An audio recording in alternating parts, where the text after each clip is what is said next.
On Sunday, the South Pacific island of Vanuatu experienced a magnitude 7.2 earthquake, triggering the possibility of tsunamis in the South Pacific Ocean. The South Pacific Tsunami Warning Center said that the quake struck at 8:23 in the morning at a depth of 6.2 miles. So far, there have been no reports of damage on the island or from any resulting tsunamis. While earthquakes are common to the area, they do not always cause severe tsunamis.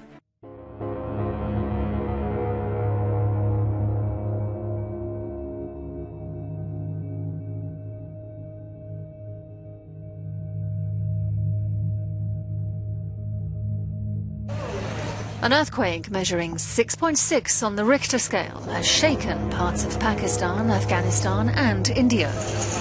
At least 6 people have reportedly been killed and 46 wounded here in Pakistan. Residents left their homes in Islamabad and Kabul when the tremor struck. Buildings swayed for more than a minute in both capitals. The epicenter was in remote northeastern Afghanistan at a depth of 201 kilometers, close to the borders with Tajikistan and Pakistan. A strong earthquake shook Myanmar. It had a magnitude of 7.0. The quake was also felt in China, India, Bangladesh and Nepal. No reports of casualties or major damage. At least 6 people died in Pakistan last week in another strong earthquake that shook Central and South Asia. We begin with the deadly earthquake and that warning tonight that more powerful aftershocks could be coming. The 6.2 quake striking after dark in Japan, and then several violent tremors followed, sending walls crashing down. Emergency teams right there running to find those trapped. This scene captured inside a Japanese newsroom, everything shaking there. The death toll expected to rise tonight. The images of the families huddled in the streets, and now the urgent search for the missing. ABC's Matt Gutman with the images coming in tonight from Japan. The shaking so violent it spun the security camera like a top. It's footage a bouncing blur of city lights and fires.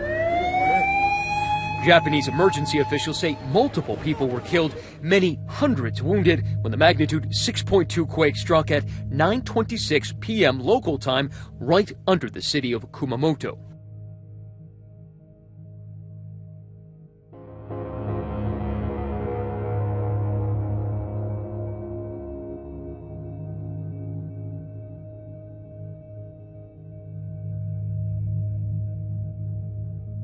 A Fox News alert from Japan, where the U.S. Geological Survey now reporting a 7.0 magnitude earthquake rocking the southern part of the country after a 6.5 quake killed at least 9 people there yesterday and injured more than 800 others.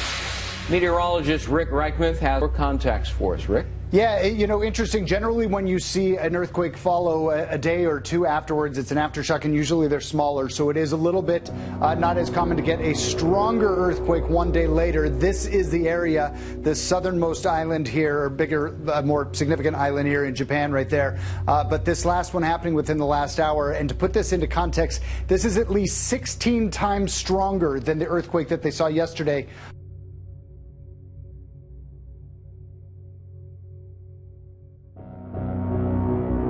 This is the hardest hit town in the entirety of southern Japan. House after house turned into mounds of debris. And worse news for Japanese, there have been 450 aftershocks here, and there are still people missing in the debris.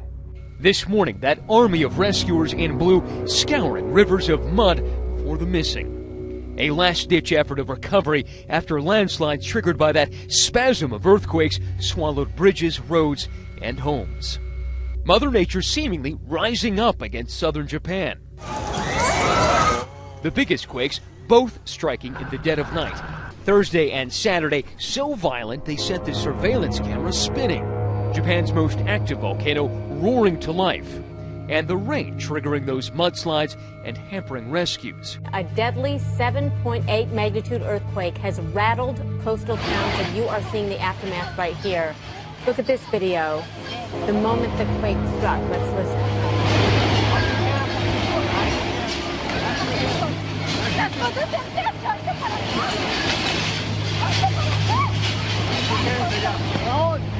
esos escombros está mi sobrina. The death toll from Ecuador's biggest earthquake in decades is going up. It soared to well above 230 on Sunday, and that number is expected only to rise.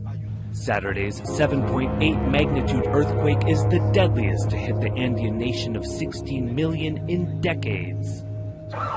It was felt as far away as the capital of Quito, where it collapsed buildings and stirred panic. As daylight broke, Ecuadorian President Rafael Correa said the first priority is for rescuers to save those trapped beneath the rubble.